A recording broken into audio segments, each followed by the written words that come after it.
Book 4, Part 7. As I walked towards the dresser, I heard them whispering behind me. It's okay. They were still trying to process what just happened. I pulled a pair of jeans out, got my underclothes, and then frowned. I opened the drawers and shut them, looking for one of Phil's big shirts. When I stood to turn, I jumped a bit, then smiled as he stood next to me. Looking for something, he grinned. Although his eyes were still scared by what had just happened. Then it hit me. They had all had to sit there and watch me try to stop my heart from beating. Yikes. I turned and looked at the rest of them. Track, Rock, and Jackson were standing close together, the bucket still dangling from Track's hand. Ryan and my dad were talking, but stopped and watched me when I turned. Okay.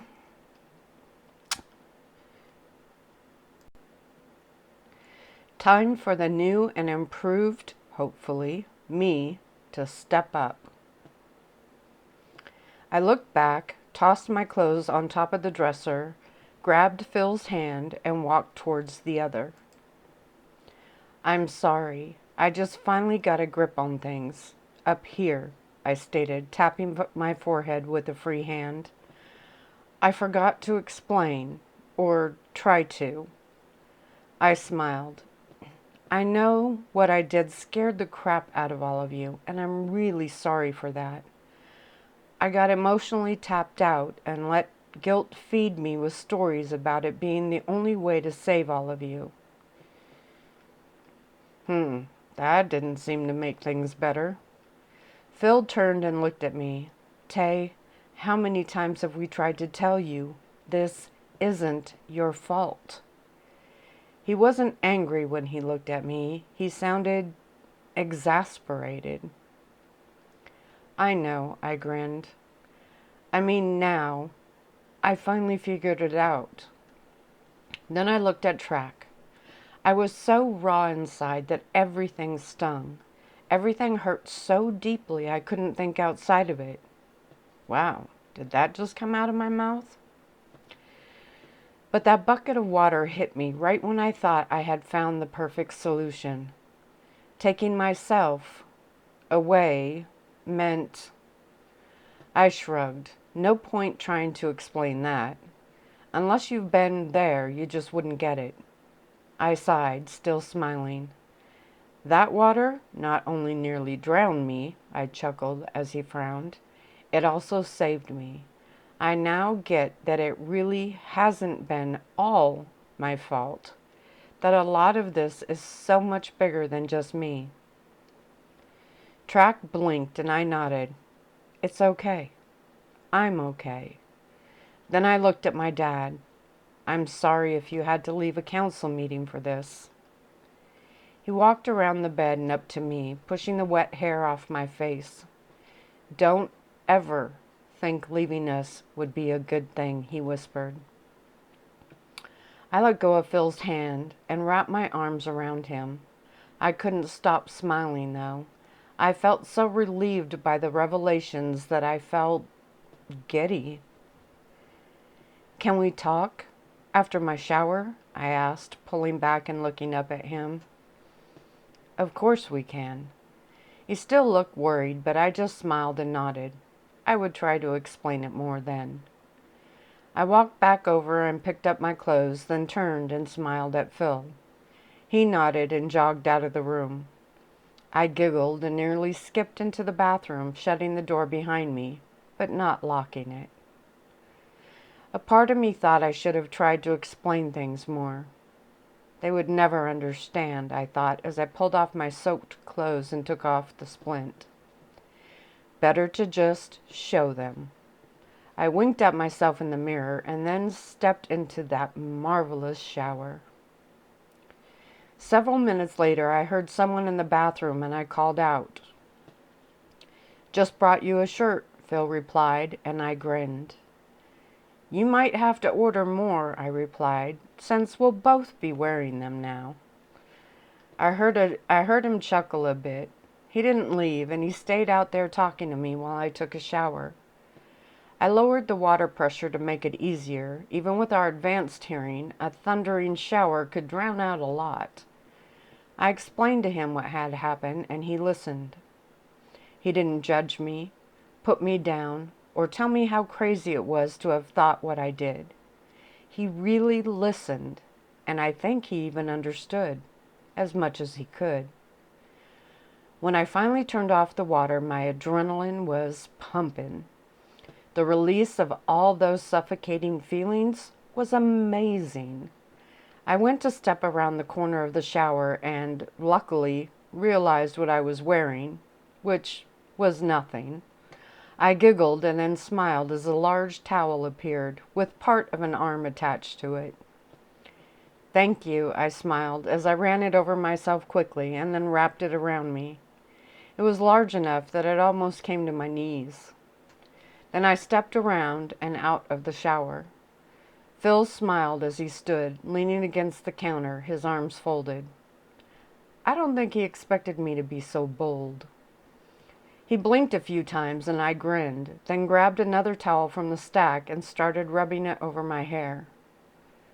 "I'm not going to try to explain all of that to the others," I said, acting as if us being in the bathroom with me in only a towel was a natural thing. I was a bit unnerved by it, but pushed that away too. "Probably a good idea," he chuckled, but I heard the change in his voice. It had gotten just a bit deeper and slower. My skin tingled and I scrubbed my hair faster, suddenly hoping the towel would stay in place. When I finished with that, I dropped it in the hamper and pulled my brush out of my drawer. He reached over and took it out of my hand. I looked at him and then caught my breath as he stepped behind me and started to brush my hair. My heart raced as I looked up at the fogged mirror and felt him so close behind me. "Do you want me there when you talk to your dad?" he asked, trying to keep his own voice steady. He moved my hair over the back of my shoulders and ran the brush through it again. "No," I whispered, not able to do more. Suddenly, the room got very warm. I talked to my dad. He has all the papers ready for me to sign. "Papers?" "Mm-hmm. For the property." "Oh," I whispered, trying very hard to keep focused on his voice. The room spun a bit, and I put one hand on the countertop to steady myself. "Track, Rock, and Jay have insisted on being on the building crew," he chuckled in a low tone. That did make me smile. "As long as they stick to the plans," I grinned.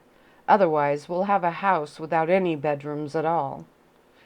He laughed then and leaned forward, his lips near my ear. "I have to go now." I balked and turned. "Go? Where?" "Just outside," he chuckled, and my brows wrinkled. "I don't trust myself," he explained, and my eyes widened as he handed me the brush. I watched him walk out of the door and smile when he closed it behind him. I heard the guys talking and giggled. "Aw, my chivalrous wolf pack." I gave myself a hard shake, grabbed the blow dryer, and hummed to myself as I dried my hair. Phil had left me with a dark blue t-shirt, and I inhaled slowly as I slipped it on. Even washed, I could still smell him on it. Then I glanced down at the splint and wrinkled my nose. The splint itself just needed to be dried off, but the wrap was too wet. Then I remembered Dr. John telling me that I could go without the splint. Okay, that's great, but I would still need a fresh ace bandage. Finally I shrugged, ran the brush through my hair one more time, and bounced to the door. Rock, Jackson, and Track were there, sitting on the new couch with Phil in one of the chairs. They all turned as I stepped out, and I flinched as they walked over. What had they been talking about? Phil stood and held up a fresh bandage. I nodded, walked up to him, and held out my arm. Your dad and Ryan have been talking since you went in there, Track stated, and I turned my head to look at him. I hadn't been in the shower that long, had I? But he said to let Michael know when you were ready to talk. Okay, I stated, surprised that I felt so calm about it. It was long overdue, and I was ready. Phil finished the wrap, not commenting on the missing splint, and I smiled at him. It felt good not to have that thing on anymore. As long as you're careful, he chuckled and kissed my cheek. I nodded and looked at the door, then headed towards it. Michael, will you tell my dad I'm ready? I asked when I peeked my head out. He nodded and tapped that thing on his ear. I smiled a thank you and went back inside. So, what are you gonna say to him? Jackson asked, a hint of awe in his voice. He moved so I can sit on the couch and then got up and moved to the chair when Phil walked over to sit next to me. I'm not exactly sure, I shrugged. I just need to tell him some things and then get some answers about others. Oh, well, since you have it all planned out, Track chuckled, sitting on the rug in front of us. I rolled my eyes. Well, I know the basics. I would offer to stay in here with you, Rock put in, but I'm not. Whoa, me neither, Jackson whistled. Gee, such brave wolves, I teased. It was okay. For once, I wasn't worried much. Should we grab a getaway car? Rock teased, and I wrinkled my nose at him. They were teasing, but also trying to help me relax by messing with me. I had a great pack. If I had really, really wanted them to stay, they would have faced my father's wrath to do it, and that was saying something. It's okay. We have a few things to do anyhow, Phil stated, and Track gave him a hard nod. Really? I asked, looking at Track and then Phil. And what's that? It's a surprise, he smiled, and I grinned back. I could use a nice surprise and would probably really need one after this talk with my dad. A few minutes later, my dad knocked and then walked in. The guys all stood, but Phil took my hand and pulled me up with him. He kissed my cheek. I'll be close if you need me, he whispered. I smiled at him and the guys left, all turning and giving me a supportive smile before disappearing out into the hall. Chapter 10. I sat back on the couch as he walked over and unbuttoned his suit jacket before he joined me. Suddenly, my nerves did a little dance in my stomach, but I squared my shoulders and turned so I was facing him. Dad, I want to talk about two things. He nodded slowly, pulled his suit coat off, and tossed it over the arm of the chair. I grinned, then cleared my throat. One is about Phil, and the other is about what's going on. Which should we start with? He asked, trying to appear more relaxed than his eyes said he really was. I had to be careful with my dad when it came to serious talks. He had a way of making me think he gave me answers when he hadn't. I used to accept it and even be relieved, but it was different now. I know you don't understand about me and Phil. Man, this was harder than I thought. I frowned. They didn't put any spell on me or mess with my mind. I love him. The couch creaked a bit as he shifted his weight. I know you do, sweetheart, but I believe there's a reason you feel the way you do about him. Yes, there is, I huffed. I love him. Wow, so much for my profound speeches. Dads have a way of sucking the wisdom right out of you. He smiled then, watching me start to fidget a bit. There was a time when vampires and werewolves were nearly at war with each other, he stated. I nodded. I had heard as much, but that was a long time ago. We have lived to learn in peace, for the most part, but there's still some animosity on both sides, as well as mistrust. I frowned and he nodded. There are no wolves around from that time, but they have told stories to their children who have passed them on through generations. He shook his head. Like any story, it changes from telling to telling until it becomes something completely different from what it was. What does this have to do with anything? I asked. Some wolves believe that vampires are the reason that they have so much trouble reproducing, that we have somehow poisoned them in an attempt to wipe them from the planet. He leaned forward a bit. You might not like this, but it will serve to squash that myth completely. We need them as much as they need us. My eyes opened wide and he shrugged. We can't walk in the sunlight, he stated, as if that summed it all up. They don't have the years of science, learning, and power that we have, so we have formed a balance of needs. They help us, and we help them. Look at the Poulsen pack, he stated. The serum that we are using has made them the largest pack there is. I blinked and he nodded, his voice becoming a little tense. We have helped them, fed them, bought them land, and handed it to them. We have spent hundreds of years trying to help their weakened DNA, and yet they make us out to be the monsters. His jaw tensed then, and I frowned. Dad, they don't think we're monsters. Sweetheart, they do. He looked at me and shook his head. They have become so relaxed, so lethargic, not having to do anything really for themselves, that they blame us for anything that goes wrong in their world. My brows lifted and he nodded. It's partly our fault, I guess. We gave and gave and gave, never asking for anything in return. The ones that we employed are paid very well. Even their families are well cared for. Then he shook a finger. Now they seem to think that we are weak and need them far more than we actually do. They are hungry for more power as they see it and are doing whatever they can to claim more. I balked and he sat back a bit. They come to us, demanding to be heard before the councils.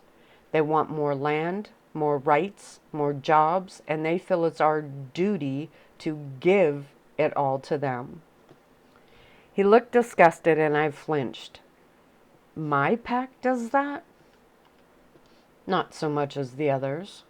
But they ask? I whispered, the shock in my voice. When my dad shrugged, he looked away. Not for land, they have plenty of that. For what? Serum, mostly. The elders swear we have more than we say, or that we have the ability to make it better and won't, to keep their numbers in check. Well, at least he didn't say Ryan was a part of that. The elders, well, they were different. So, this serum. Making the serum is a very delicate, very tedious process, sweetheart, he stated. It takes years to make a single batch, which is only enough for a handful of females. Sometimes the serum fails and breaks down, and we have to start all over again.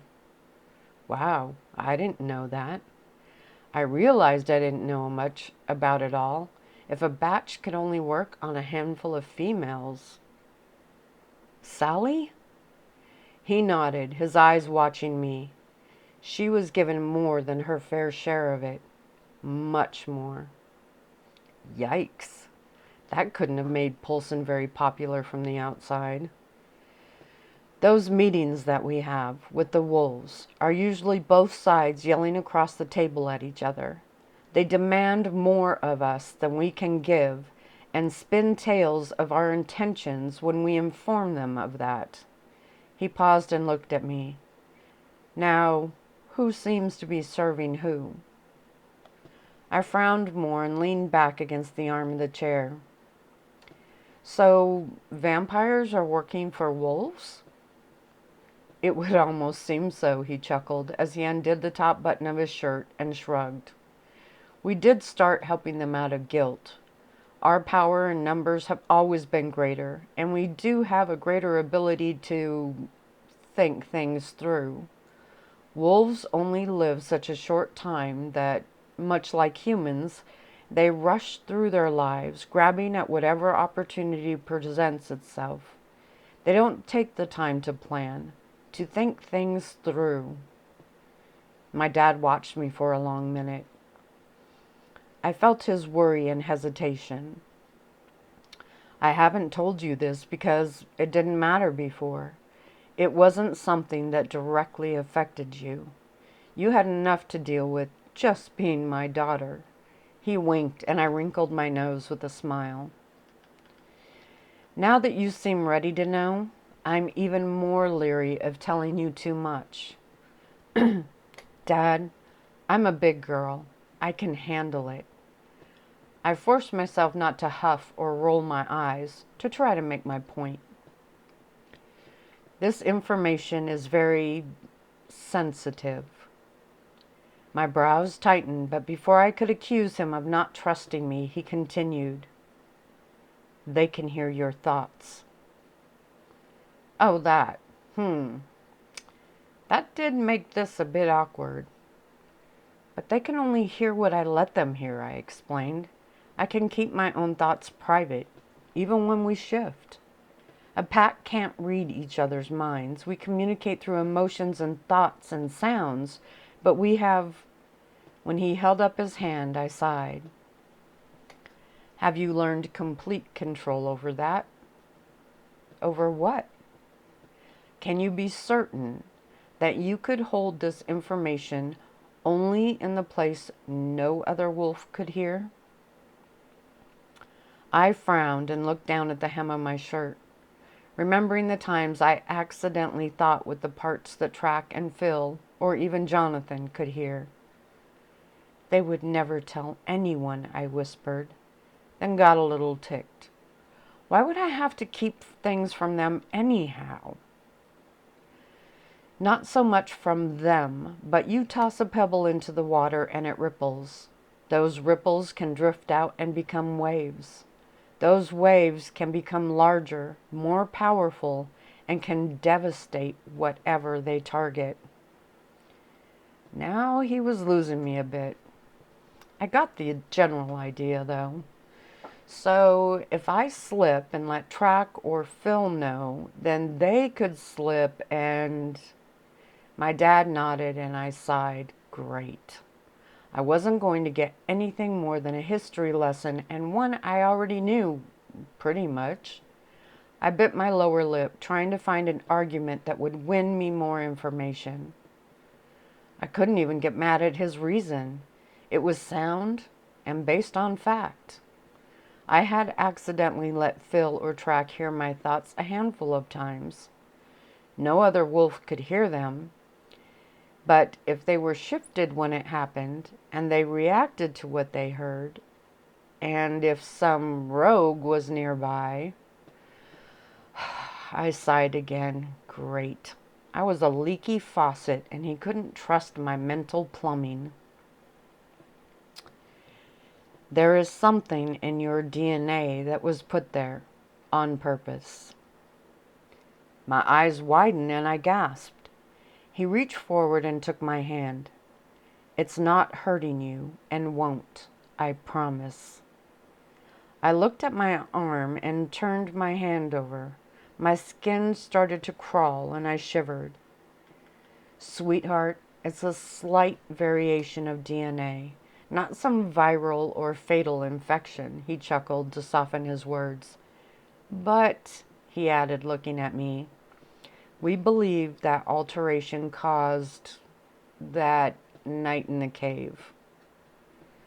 I slapped my free hand over my mouth and froze. Phil didn't put it there. He's just as much a victim, he stated, but his voice didn't agree with his words, and neither did his eyes. Anger flickered in both, and I swallowed hard. I don't believe any of the Poulsen pack is directly responsible. Although the jury is still out on a few of the elders, he chuckled again. When I still didn't smile, he sighed. No one can know about this. That brought my hand down and he nodded. Only a very, very few people know this, and we have actually just discovered it ourselves. But, he added quickly, it is imperative that no one find out. Why? I whispered, still trying to absorb what I was hearing. Because whoever did this is watching and waiting. They want to know when it works and how well. We have to let them believe we don't know, or they'll have to act fast before we can flush them out. Then why are you telling me this? What about my leaky plumbing? I whispered. He smiled and chuckled when I tapped my forehead. Oh, that. Well, I believe you will be able to hold this in. You are old enough and are learning, but I think the weight of it will keep it safe inside you. Then he shrugged. Worst case scenario, it does leak and they find out, and we deal with that then. Yeah, so much for trusting me. Why me? I asked, my hands starting to shake now. I would find a way to keep this information safe, but I wanted more. I'm not sure of that either, he replied. Before I knew what we were up against, I thought they, whoever they were out to destroy me through you. He went quiet for a minute. But now, I'm not so sure what they are trying to accomplish. I nodded, my head clearing just a little. Why do this to me, knowing the science you have at your fingertips? He smiled. Exactly. I looked down at my hand and then held it up. What did they do to me? They have added DNA to yours and hid it remarkably well. What will it do to me? He moved closer and I slid over to him, curling up against his side, suddenly afraid. We actually think it has done some pretty remarkable things. When I looked up at him, he gave me a soft hug. Well, for one, it's most likely the reason you were able to survive your shiftings. Really? I gasped, inspecting my hand again as if I would somehow be able to see it. It's a theory that fits, and I'm thankful for that part. Unless it's also the reason you started to shift to begin with. You mean like forcing me to shift to see if it worked, to keep me alive after? Something like that, he sighed. So you see, anyone that would purposely do something like that would want to watch and see. They would want to see the fruits of their labor, so to speak. Why not just tell you they had done this thing that would help me if I shifted? I don't know, sweetheart, but we also think that it was done long ago and that it was only recently triggered by your coming of age. I sat up and he watched me closely. He had given me a lot of information, more than I ever thought he would. Part of me couldn't believe it. It seemed like something out of a movie. Implanting viruses, altering DNA, those things didn't really happen. But it seems they did, and had, and both inside of me. Then something he said hit me, and I frowned. So you believe that's the reason I love Phil? His jaw twitched a bit, and I shook my head. It's not true, Daddy. I really, really do love him. Even altering DNA can't force you to fall completely in love with someone. Could it? I pushed that fear out of my head. Now his jaw tightened and his eyes hardened a bit. That night that you ran over to Polson, you had a hard shift and didn't even remember who you were. We think that the awakening of the of what they put in you was surging, for lack of a better term. Your body was reacting to the foreign substance on a molecular level, and it was affecting your wolf DNA. What? I gasped again. It's too weak to have any effect on your vampire DNA, Rena. That side is too strong. You are 3/4 vampire.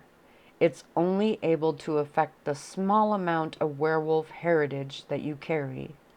That part is weaker, and wolves bond. It's instinctive at a primitive level, so... My heart raced and I shook my head. No, no, and no. I jumped up and continued to shake my head.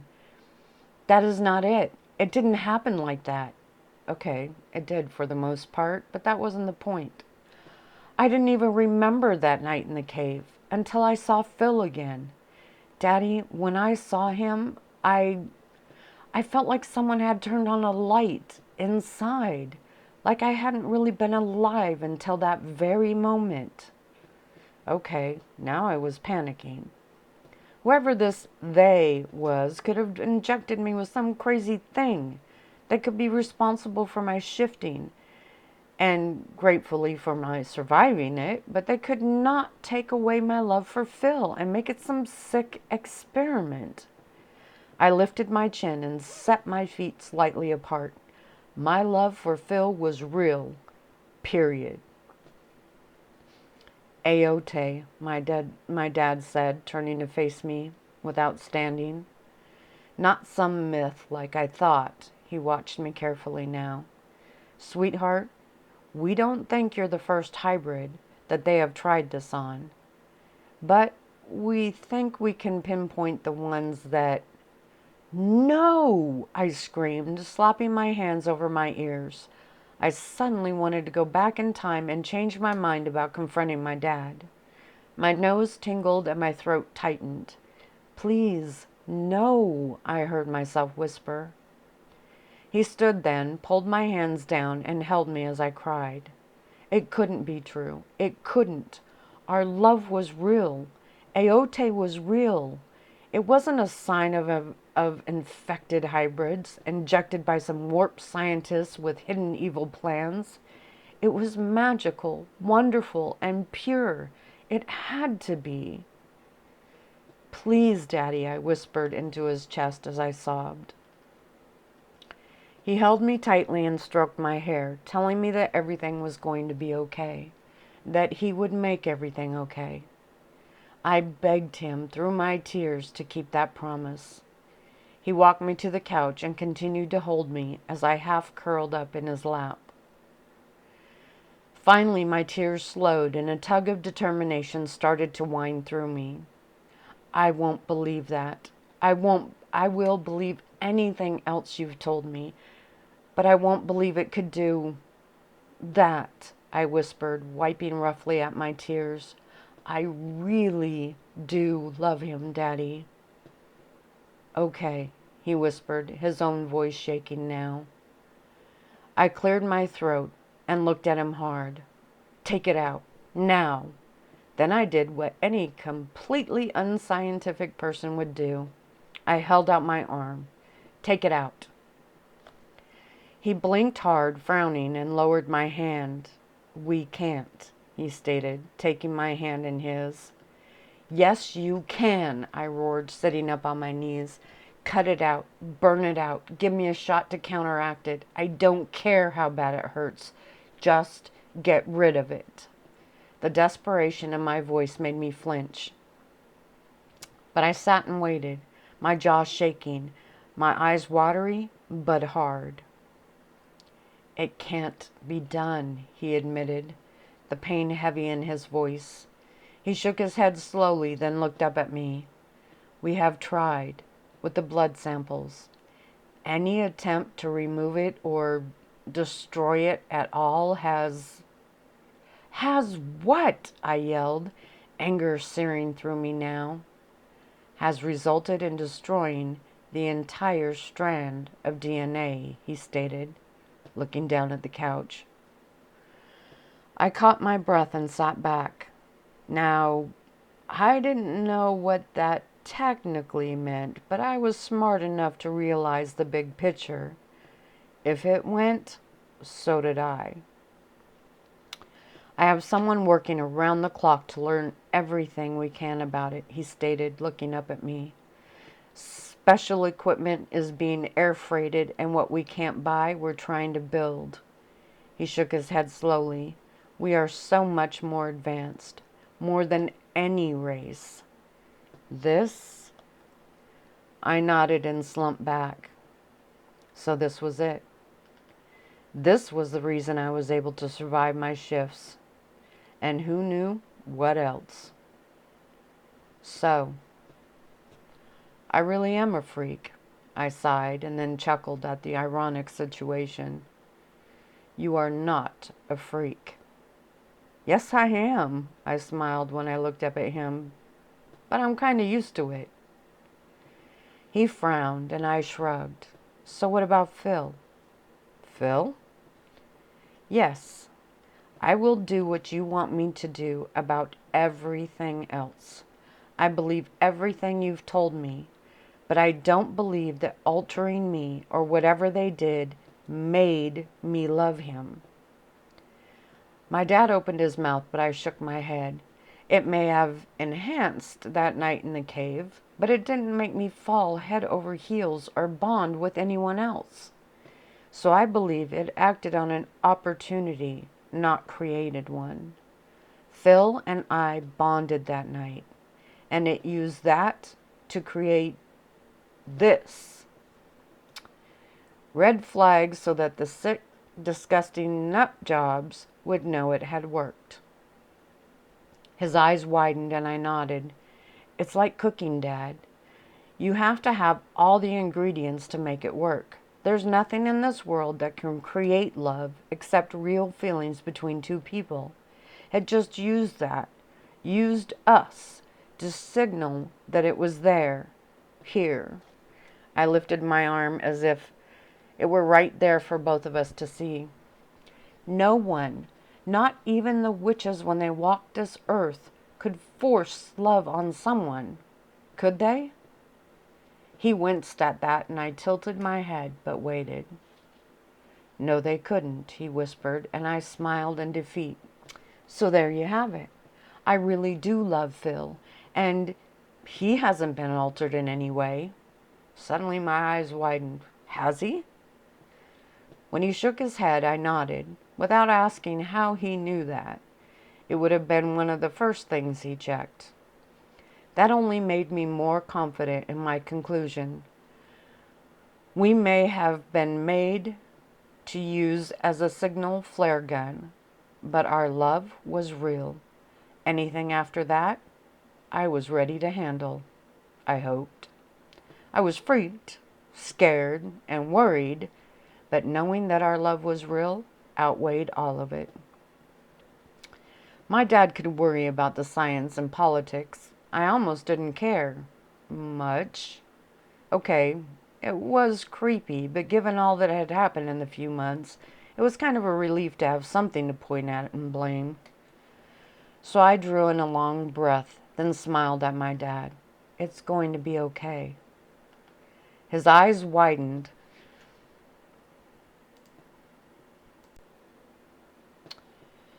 He searched my face for a long minute. Finally, he relaxed a bit and nodded, also smiling. Yes, it is. I bounced in my seat. So, what's the plan? How are we going to flush them out and then deal with them for what they did? My dad sat there staring at me as if something was growing out of the top of my head. He studied my face and shook his head slowly as he did. Hey, I'm your daughter, remember? Then I tilted my head. I really am your daughter, right? Of course you are. I smiled and shrugged. Well, we Beldrins don't give in to threats, or whatever this is, I stated, waving my forearm. No, we certainly do not. But I'm sitting here trying to decide if you're in shock or if your little girl has finally grown a backbone.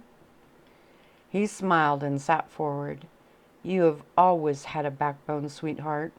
I've just never seen you use it so aggressively. I would take that as a compliment and ignore the other options. Well, it's not every day I find out that my DNA has been tampered with. Any idea what it is or how it got there? He still looked shocked and he shook his head. No idea how, and yes, we know what it is. Well, I prompted when he didn't respond. That seemed to snap him out of it a little. I'm not going to tell you, but, he added quickly, it's not because you don't have a right to know. When my head tilted, he smiled, reaching over and stroking my hair. My little girl has definitely done some growing up lately. He looked over the top of my head. I remember when you used to think that there were leprechauns in our garden, and you were terrified of them. He laughed, and I rolled my eyes. Poor Michael endured your rants and took you, with a full guard, setting traps for the wee folk. He smiled, using a horrible Irish accent at the end. Then there was the time we caught you outside the manor with a shovel. He laughed harder then. You said you were going to dig a tunnel to China so we could go there any time we wanted, and, I think I better give Michael a raise. What he has endured. I crossed my arms over my chest and rolled my eyes, and he spilled out a few more of my many adventures. Finally, still smiling, he nodded. And look at you now. Yes, Daddy, look at me now. Sitting here while you try to change the subject and think I won't notice. Ah, my fatherly tactics aren't working anymore? He shook his head and frowned, but his eyes smiled. This growing up thing is getting more serious than I thought. Dad, I said firmly, and he nodded. I've already told you much more than I planned. Then he winked. My original plan was to start in with the childhood stories and hopefully avoid all of this. But I'm glad I didn't. You have grown up and are becoming an amazing woman. Wow. Did my dad just call me a woman? Wow. My eyes blinked several times and I sat up taller, dropping my hand into my lap where I had been picking at the bandage. A woman. My dad said. Then I blinked harder. You're doing it again. I frowned. He chuckled and shrugged. Can't blame me for trying. As impressive as it is, I'm going to miss my little girl. My heart skipped a beat then, and I leaned over and hugged him. I will always be your little girl, Daddy. He held me for several minutes and then nodded. I'm going to take that as a promise. I giggled and nodded. I meant it. It felt good to be more grown up, more mature, and to have him see those things. But sometimes I still liked being his little Raina. I also realized he still hadn't answered my question about what was put inside of me, but I didn't press it. He had told me so much, and to be honest, I was a little worried about my leaky plumbing. It was going to be hard enough to keep in what he told me. If I knew what it was, I shivered and then sat up more. Okay, I nodded. Okay, he smiled, still shaking his head. So, about Phil. This I wasn't going to let go of as easily. He pursed his lips, was quiet for a long moment, and then shrugged. I agree with your assessment of the situation. To a point, he pointed a finger towards me.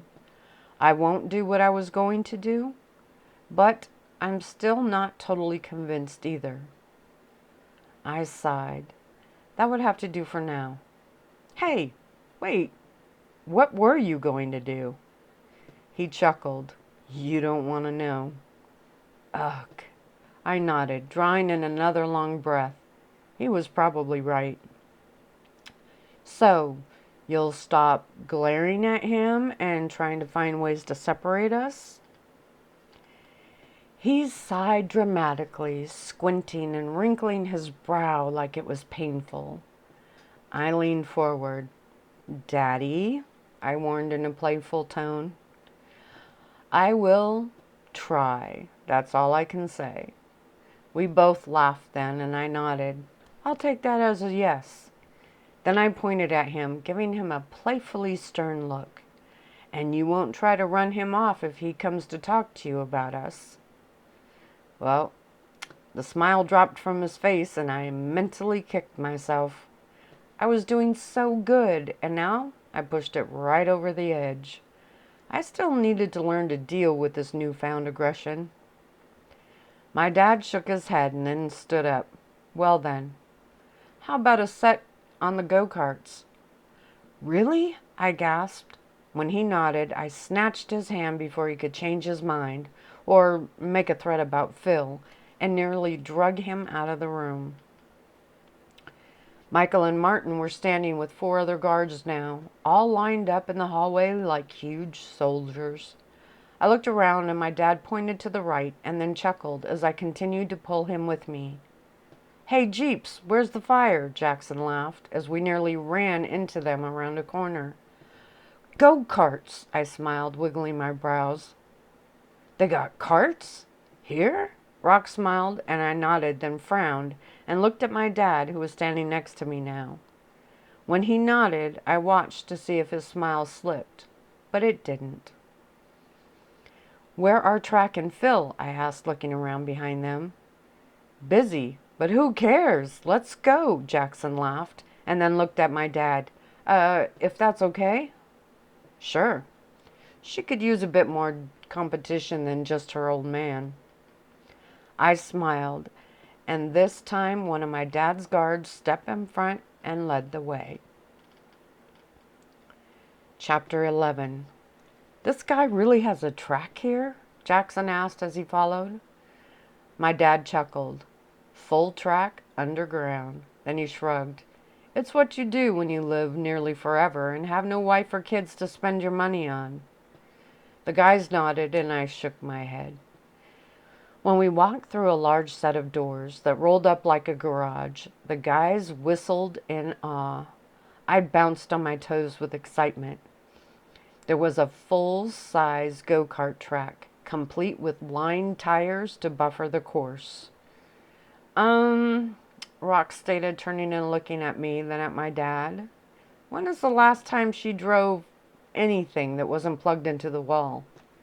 "Hey," I snapped. "I have my own car, and I've driven it plenty of times." Okay, so Track drove it 99% of the time, but I did know how to drive. My dad laughed and the guards stepped in. 2 stood at the doors, 2 more went to talk to the guy that came out of a booth on the side, and Michael and Martin stayed with us. "You 2 gonna ride?" I teased. Michael gave me a look that was a cross between "Are you joking?" and "Man, I wish I could." 2 younger men ran out in coveralls. Hadn't seen those in a while. I guess it was to make it feel more like a real track. Michael moved so fast that I flinched. The young guy slammed to a halt and looked up. "That's far enough." He nodded and then turned. "They're all gassed up and ready," he stated, only slightly freaked out by my living wall. Rock and Jackson ran over to the pit and started fighting over which cart they were going to drive. Me and my dad walked over, and I pointed to a green one with white wings on the side. "That one's mine," I declared. The mechanic stepped up to the car I pointed at and stood ready to help me in. There were even harnesses. I slid in and he went to bend over to strap me in when Michael snatched his arm. I sighed. "Really?" Martin leaned over and fastened me in. The young male was now a bit more than freaked. I inhaled and tilted my head. He was a wolf and vampire, just like me. I need to explain the cart to her," he stated, trying to stand his ground. Martin nodded and knelt down next to the cart, watching him as he pointed out the equipment and explained the things to watch out for. Of course, they were jazzed up for near immortals, but he pointed to a button. This will reduce the speed by half, and we usually use it with less experienced drivers until they're used to the feel of it, he added quickly when I growled. My dad reached over all of us and pushed the button on my dashboard. Hey, I snapped, looking up at him. Touch it and you sit and watch, he warned, smiling, but giving me a look to show me he meant it. Then he turned to the guys. Yours too, for the first few laps. They eagerly rammed their own buttons and wiggled in their seats. When I frowned, Jackson shrugged. Who cares? We are carting jeeps. Jeeps? My dad asked, and I sighed. Glass Princess, GP, Rock explained, and my dad actually threw back his head and laughed. Great. The young hybrid smiled at me, and I turned, glaring at Jackson over my right shoulder. You are so toast. This isn't bumper cars, my dad stated, walking over and sliding into a hot red cart directly in front of mine now. The workers rushed in and pushed the other carts back off the track. No busting up Oliver's toys. Oh, I cleared my throat. Forgot about that. Okay, I could leave it at strictly racing. Martin chuckled, reached over, and pointed to another button. I punched it, and the engine screamed to life. Oh, yeah. Now I was wiggling in my seat. Me and the guys threw out threats as an older guy tried to tell us about the track. Seems they could spray water over us, snow, turn on the lights, or a dozen other snazzy perks. My dad settled for lights on, no water, blah, blah, blah. I was with the guys, though. Who cared? We were cartin'. If my dad's cart hadn't have been in front of me, I wouldn't have waited for that mechanical checkered flag to whip down from the metal arm. My hands gripped the wheel, my eyes were focused, and when it dropped, I slammed my foot to the floor. Okay, not the greatest thing to do. My cart lurched forward hard, sputtered, and lurched again. By the time it could react to my poor judgment, the guys had flown past me, laughing. Don't punch it next time, Rock laughed as he sailed past my dad and headed for the first corner. I growled, lowered my jaw, and eased up on the gas a bit. My cart responded, smoothing out, and then I applied gradual pressure, and she started to pick up speed. The guys and my dad were well into the second turn when I got to the first one. I growled again and looked down at the dashboard, seeing that button. Don't even think about it. I yelped as the sound came from right behind me and I turned my head. No one was there, but I did see a little speaker mounted on the bike. I huffed, turned, and leaned over the wheel, determined to have fun and find a way to beat them. Luckily, it didn't take too long. When I got to the third turn, I watched as Rock and Jackson ran into the tires, the cart slamming through rubber wall and stalling. I laughed and stuck out my tongue when I passed them. He gave me a playful growl as one of the workers helped him untangle his cart. My dad beat us all. 4 laps, and he kicked our butts. Even the guys were impressed. How about no button this time? I asked, my adrenaline still pounding through me. The button stays on, he stated, then shook a finger. They can override it in that booth and can shut each and every one of these carts down, he snapped his fingers. Like that. I rolled my eyes and then he beat us again. Now, this time I figured out part was because the guys were too busy playing road maniacs with each other, and well, okay. I didn't have a lot of driving skills. The 15 minutes it took me to drive from home to Polson did not provide me with the ability to work a course, as the guys were calling it. They were impressed by my dad, though, and had to beg him to go another round. This time, they spent their time trying to win instead of trying to knock each other off. Again, my dad won, but Jackson was only half a cart's length behind him this time. I didn't pout about coming in last this time. I stood and smiled as Rock and Jackson complimented my dad on his win. I looked at my dad. He looked happy, relaxed, and seemed to be actually enjoying himself. He laughed with the guys and even gave them a few pointers while our carts were checked out and put back in the line. Just as they slid back into their seats, we heard voices and turned. "Hey, man, you have got to try this," Rock yelled out to Phil and Track as they stood with the same look of amazement as we first had. They walked over and stood, their eyes moving to my dad and then to me. "My dad won 3 out of 3, I stated proudly. Track's brows lifted and Rock nodded. Jay wasn't even pulling up. Phil and Track looked at me, the question in their eyes. When they had left me, I was about to go have a very serious talk with my dad.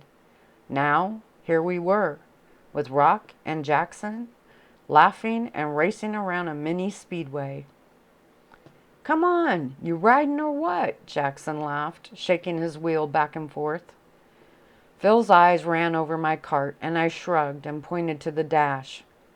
"Half speed only. Dad's rule." "Rock hits more tires than she does," Jackson laughed. "She's holding up like a champ." I smiled my appreciation at him for that.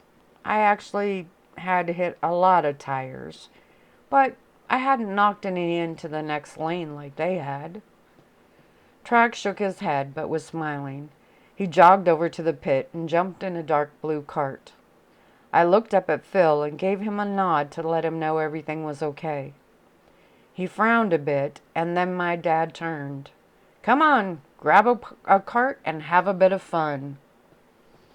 We both flinched then, waiting for some threat or comment to follow. Then I smiled. He was keeping his promise. My dad was trying. I shot Phil a look that warned him to do the same. He nodded, winked, and then ran over to pick his cart. I didn't win a single race, but I couldn't care less. It was a blast. We were laughing, throwing out threats, and even managed to run Track into the tires at one point. Doesn't matter that it was on accident and I had actually lost control of my own cart. My dad even ribbed the guys and looked like one of them, hunched over the wheel, eyes tight as he maneuvered around the corners and tried to keep his precious lead.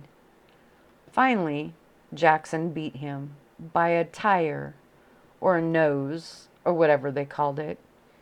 You would have thought he won the Indy the way he leapt out of that cart and bounced around howling his victory.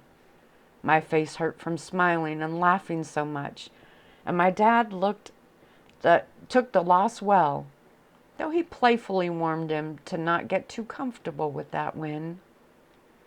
Just then, one of my dad's guards walked up. I frowned as he leaned into my dad's ears, and I growled as the happy glow dimmed a bit. Can't we ever just have fun without something ruining it? My jaw tightened, and I glared at the messenger as my dad nodded to him. "Ease up, pup. You're going to snap that wheel off." I turned and glared at Track, who was kneeling next to my cart. When I looked at my white knuckles, I relaxed my grip a bit. "Looks like I'm going to have to leave without reclaiming my title." I turned the other way and frowned when my dad knelt down. Track stood and walked over to where the guys were. "Dad, please, just one more race." He chuckled and I moaned. I've already made them wait a lot longer than I had told them. When my eyes widened, he shrugged.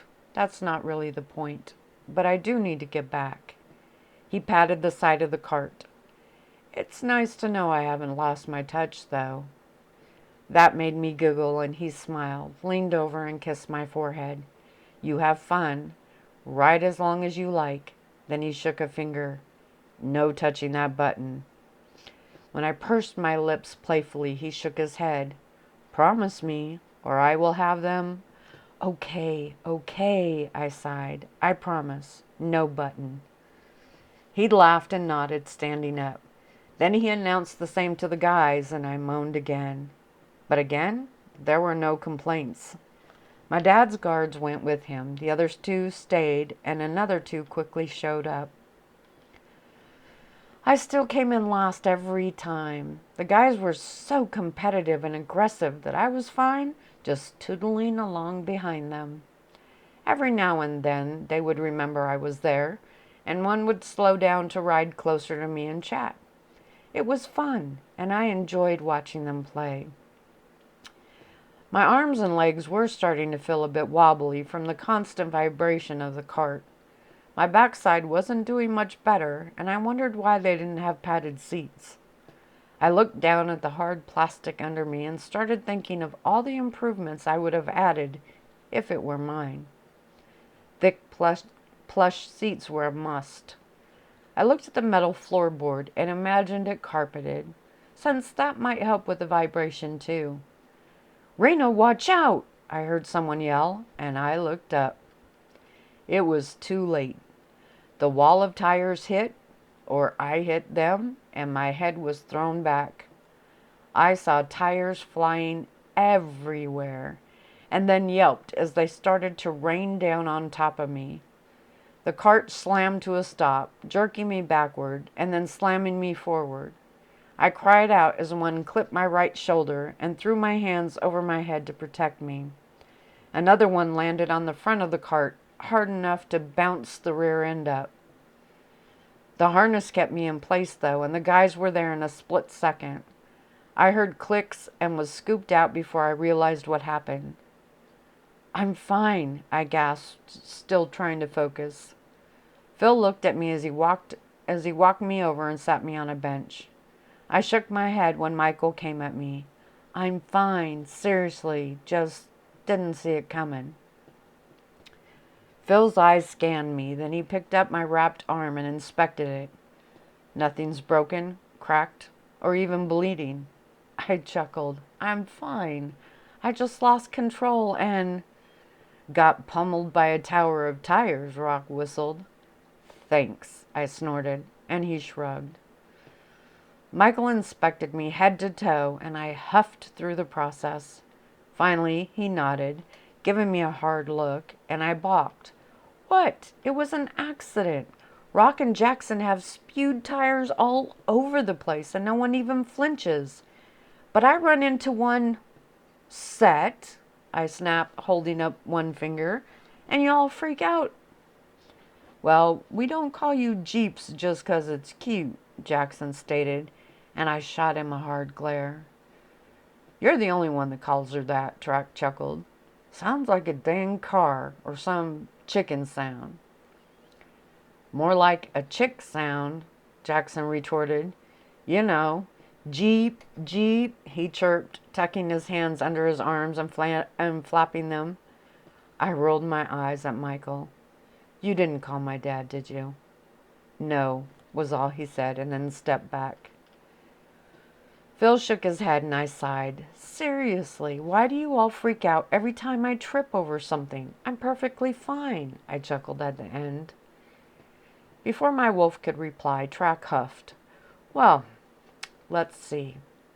There was the buck, and then the 50-foot wall jump straight onto a highway, and then—" "Shut up," I mumbled. "It wasn't 50 feet high." "Anyhow," Phil stated, looking a bit more relaxed now.